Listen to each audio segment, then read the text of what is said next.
നമുക്ക് വേണ്ടപ്പെട്ട എല്ലാവരുമുണ്ട് നമ്മുടെ ചുറ്റും. നമ്മളെ സ്നേഹിക്കുന്ന, നമ്മൾ സ്നേഹിക്കുന്ന ഒരുപാട് ആളുകൾ നമുക്ക് ചുറ്റുമുണ്ട്.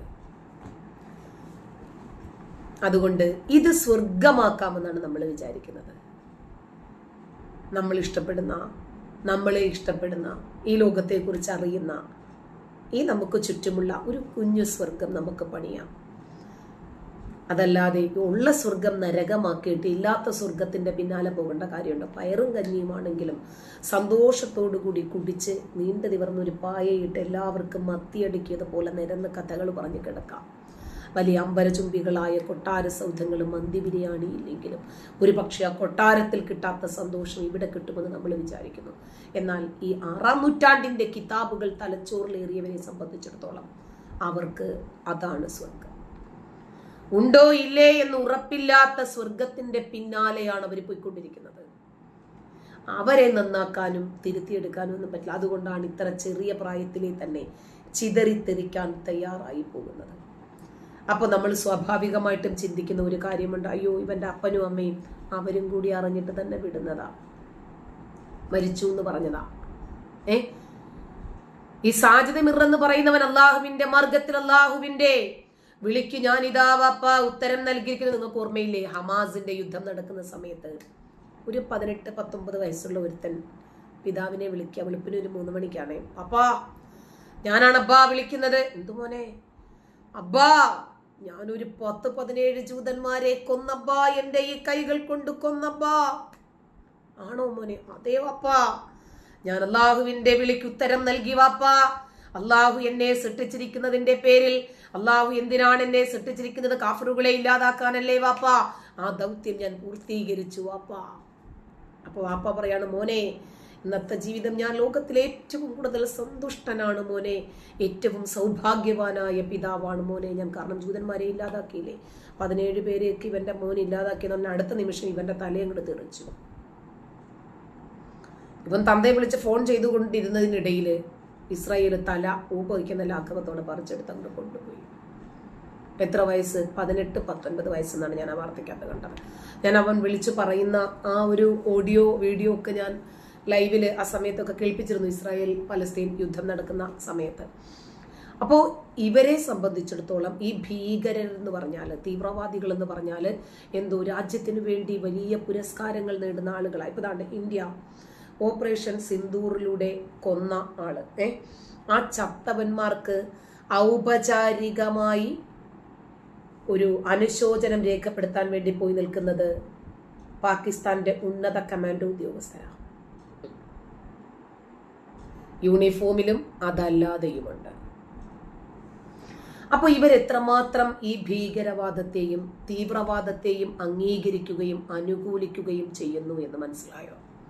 ഇത് തന്നെയാണ് ഇവരെ ലോകരാജ്യങ്ങൾ പോലും വിമർശിക്കാൻ കാരണം. ലോകരാജ്യങ്ങൾ പോലും തീവ്രവാദ രാജ്യങ്ങളുടെ പട്ടികയിൽ പാകിസ്ഥാനെ ഉൾപ്പെടുത്താനുള്ള കാരണം ഇവർ ഭീകരതയാണ് വിതയ്ക്കുന്നത്, എന്നിട്ട് ഇവർ ഭീകരത കൊയ്യുന്നു. ഓപ്പറേഷൻ സിന്ദൂർ, ഇന്ത്യയുടെ ഓപ്പറേഷൻ, അതിനകത്ത് കൊല്ലപ്പെട്ട ഭീകരന്റെ സംസ്കാര ചടങ്ങിൽ പാകിസ്ഥാന്റെ ചാര സംഘടനയായ ISIയുടെയും പാകിസ്ഥാൻ പോലീസിന്റെയും ഉദ്യോഗസ്ഥർ പങ്കെടുത്തു എന്ന് പറയുമ്പോൾ അവർ ഈ ഭീകരന്മാരെ അംഗീകരിക്കുന്നു, അനുകൂലിക്കുന്നു എന്നല്ലേ എൻ്റെ അർത്ഥം. അവർക്ക് ഔപചാരികമായിട്ടുള്ള ബഹുമതികളോടുകൂടി അവന്റെയൊക്കെ ശവമടക്ക് നടത്തുന്നു എന്ന് പറഞ്ഞാൽ എന്താണ് അതിന്റെ അർത്ഥം? ഇന്ത്യയുടെ ആക്രമണത്തിൽ കൊല്ലപ്പെട്ട യാക്കൂബ് മുഗൾ എന്ന് പറയുന്ന ഭീകരന്റെ ശവമാണ് അടക്കുന്നത്. ഒരുപാട് വീഡിയോകൾ ഇതിനെ സംബന്ധിച്ച് പുറത്തു വരുന്നുണ്ട്. ഈ സംസ്കാര ചടങ്ങിൽ യൂണിഫോമിലും അതല്ലാതെയും ഒരുപാട് പാകിസ്ഥാൻ സൈനികർ തന്നെ അതിനകത്തുണ്ട്. തന്നെയുമല്ല, ഈ ചികിത്സയിൽ കഴിയുന്ന, കയ്യും കാലും തലയും ഒന്നും ഇല്ലാതെ കുറെ എണ്ണം കാണുമല്ലോ, അവരെയൊക്കെ സന്ദർശിക്കുന്ന, ഇന്ത്യയുടെ ഈ സിന്ദൂർ എന്ന ആക്രമണത്തിൽ പരിക്കേറ്റ ആളുകളെ സന്ദർശിക്കുന്ന ഈ ഭീകരന്മാരുടെ തന്നെ അടുത്ത് നിൽക്കുന്ന ഒരുപാട് പാകിസ്ഥാൻ സൈനിക ഉദ്യോഗസ്ഥർ ഇവരെ സന്ദർശിച്ചതായി പറയുന്ന ഒരുപാട് വീഡിയോകൾ ഇന്ന് സമൂഹ മാധ്യമങ്ങളിൽ വൈറലാണ്. അതിന്റെ അർത്ഥം എന്താണെന്ന് അറിയുമ്പോൾ വേറൊന്നുമല്ല, ഈ ഭീകര സംഘടനകളുമായി പാകിസ്ഥാന് ബന്ധമില്ല എന്ന് പാകിസ്ഥാൻ പറയുമ്പോഴും പാകിസ്ഥാന്റെ സൈനിക ആർമി, പാകിസ്ഥാന്റെ ഭരണകൂടം തന്നെയാണ് ഇവരെ വളർത്തി വലുതാക്കുന്നത്. ഒരു സംശയവുമില്ല. അവർക്ക് ഇവർ വേണം, ഇവർ നിലനിൽക്കണം.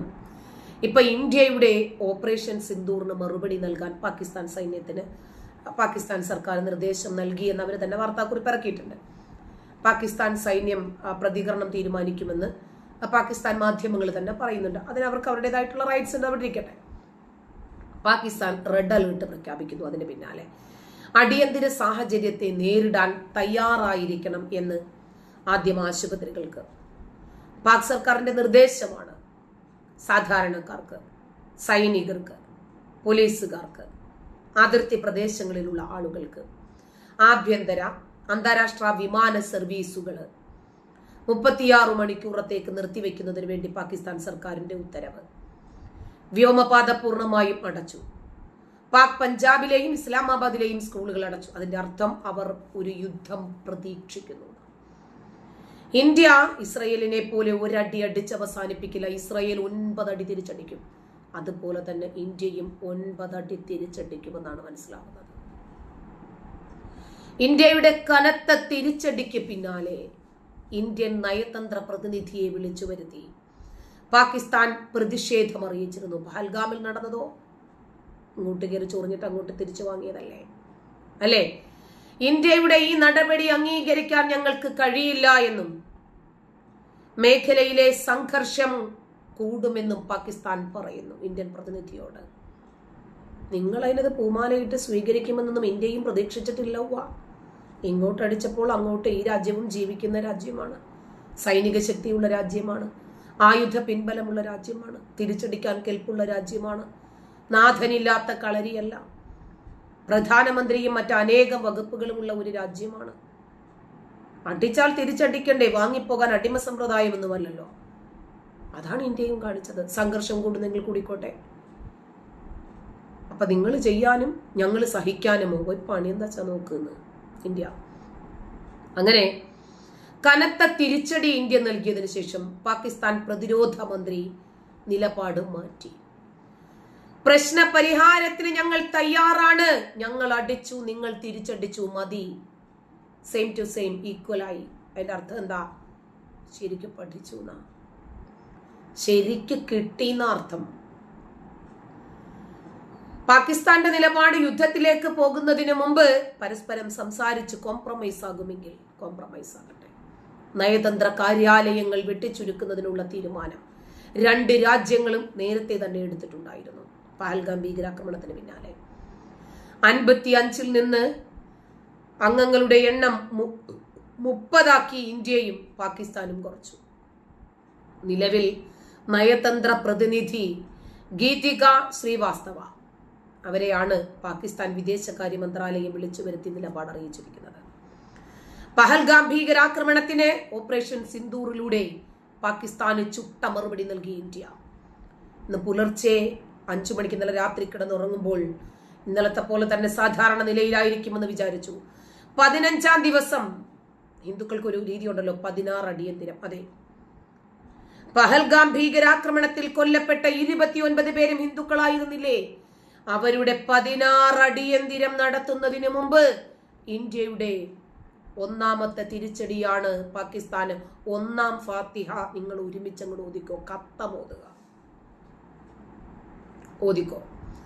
അങ്ങനെ പാകിസ്ഥാനിലെ 9 തീവ്രവാദ കേന്ദ്രങ്ങൾ ഇന്ത്യ തകർത്തു. ഇന്ത്യയുടെ പഹൽഗാം എന്ന് പറയുന്ന ഒരു പ്രദേശത്ത് അപ്പുറത്തുള്ള തീർത്ഥാടന കേന്ദ്രത്തിലേക്ക് പോകുന്ന ഹിന്ദുക്കളായ തീർത്ഥാടകരെയാണ്, വിനോദസഞ്ചാരികളെയാണ് ഇവരാക്രമിച്ചത്. ഒരു സ്ഥലത്ത് ഏതാനും മിനിറ്റുകൾ മാത്രം, 25 മിനിറ്റ് ഇന്ത്യ 9 സ്ഥലങ്ങളിൽ ഒരേ സമയത്ത് തിരിച്ചടിച്ചു. ജെയ്ഷെ മുഹമ്മദിന്റെ സ്ഥാപകനായ മസൂദ് അസഹറാണ് ഇതിന്റെ പിന്നിൽ പ്രവർത്തിച്ചത്. അവന്റെ കുടുംബത്തിൽ ഇനി ഒന്നും വേണ്ട എന്ന് ഇന്ത്യ തീരുമാനിച്ചു. 14 മയ്യത്തുകൾ മസൂദ് അസഹറിന്റെ വീട്ടിൽ നിരത്തി കിടത്തി. 90 ഭീകരരെങ്കിലും ആ ഒറ്റ ഒരു ആക്രമണത്തിൽ കൊല്ലപ്പെട്ടിട്ടുണ്ട് എന്നാണ് ഇന്ത്യ മനസ്സിലാക്കിയത്. അനിവാര്യമായ മറുപടിയാണ് ഇത് നൽകിയത് എന്നും പ്രകോപനം തുടർന്നാൽ സിന്ദൂർ 2 ഞങ്ങളെ കൊണ്ട് നിങ്ങൾ ചെയ്യിക്കരുത് എന്ന് നരേന്ദ്രമോദി പറഞ്ഞത് എന്തിനാ? അത് തന്നെയുമല്ല, ഈ ജെയ്ഷെ മുഹമ്മദിന്റെ സ്ഥാപകനായ മസൂദ് അസഹറിന്റെ കുടുംബത്തിലെ 14 പേർ ആക്രമണത്തിൽ കൊല്ലപ്പെട്ടു. 90 ഭീകരർ കൊല്ലപ്പെട്ടു. കേന്ദ്ര സർക്കാരിന്റെ കണക്ക് മാത്രമാണിത്. രാത്രി മുഴുവൻ പ്രധാനമന്ത്രി നരേന്ദ്രമോദി ഈ ആക്രമണം ലൈവായി നിരീക്ഷിച്ചുകൊണ്ടേയിരുന്നു. പാകിസ്ഥാൻ സുഖസുന്ദരമായി ഉറങ്ങുമ്പോൾ ഇന്ത്യ ഉണർന്നിരുന്നു. ദേശീയ സുരക്ഷാ ഉപദേഷ്ടാവായ അജിത് ഡോവലും പ്രധാനമന്ത്രി നരേന്ദ്രമോദിയും ഒരുമിച്ചിരുന്ന് ഈ ലൈവ് ദൃശ്യങ്ങൾ കണ്ടു. സംയുക്തമായിട്ടുള്ള സൈനിക മേധാവിയോടും മറ്റ് സൈനിക മേധാവിമാരോട്, കരനാവിക വ്യോമം ഉണ്ടല്ലോ, പ്രധാനമന്ത്രി നേരിട്ട് തന്നെ സംസാരിച്ച് അവലോകനം നടത്തി. പ്രതിരോധ മന്ത്രി രാജ്നാഥ് സിംഗും പ്രധാനമന്ത്രിയും കാര്യങ്ങൾ അങ്ങോട്ടും ഇങ്ങോട്ടും ചർച്ച ചെയ്തു. പാകിസ്ഥാനോട് തൊട്ടടുത്തുള്ളതും വ്യോമാക്രമണത്തിന് സാധ്യതയുള്ളതുമായ രാജ്യത്തെ 10 വിമാനത്താവളങ്ങൾ അടച്ച് ഇന്ത്യയുടെ ആദ്യ പ്രതിരോധം തീർത്തു. അതിനെ തുടർന്ന് കാര്യങ്ങൾ വിശദീകരിക്കാൻ വാർത്താ സമ്മേളനവും നടത്തി. അടിക്കടി അങ്ങോട്ടും ഇങ്ങോട്ടും ആശയവിനിമയങ്ങൾ നിരന്തരം നടത്തിക്കൊണ്ടേയിരുന്നു.